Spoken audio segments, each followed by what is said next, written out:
আসসালামু আলাইকুম, কেমন আছেন সবাই? আশা করি সকলে অনেক অনেক ভালো আছেন। আমার পানের বরের ভিতরে একটা লটকন গাছ ছিল, মানে গত বছর কিছু ফল আসছিল, তো আল্লাহর রহমতে আল্লাহ দিলে দেখেন কি না হয়। আর এই বছর দেখেন কতগুলা ফল আসছে। ফলগুলা দেখলে আপনি যদি স্বচক্ষে না দেখেন তাহলে বুঝতে পারবেন না আলহামদুলিল্লাহ কত ফল যে আসছে। এই ফলের বারে কিন্তু আপনার একটা অনেক বড় একটা ডালা ভেঙে গেছে, ঠিক আছে।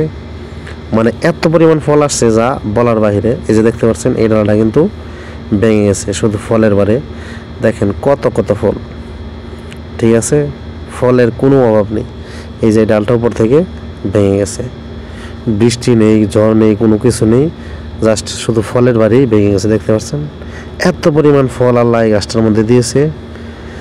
তো নিজের চোখে যদি একবার দেখতে পারতেন, আমি অনেক জায়গায় লটকন দেখছি যে অনেকের কাছে লটকন হয়, কিন্তু এত পরিমাণে যে আল্লাহ দিতে পারে স্বচক্ষে না দেখলে কেউ বিশ্বাস করবেন না, ঠিক আছে। এত পরিমাণে লটকন আলহামদুলিল্লাহ।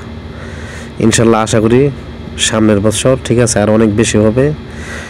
তো আপনারা চাইলে এই লটকন গাছের আর একটা ভিডিও আপনাদেরকে দেখাতে পারি। এটা আমার পানের বরের মধ্যে মানে লটকন খেয়ে বিসি মানে বুনছিলাম, তারপরে অনেকগুলা গাছ হয়েছিল কিন্তু একটা গাছই লাস্ট পর্যন্ত টিকছিল।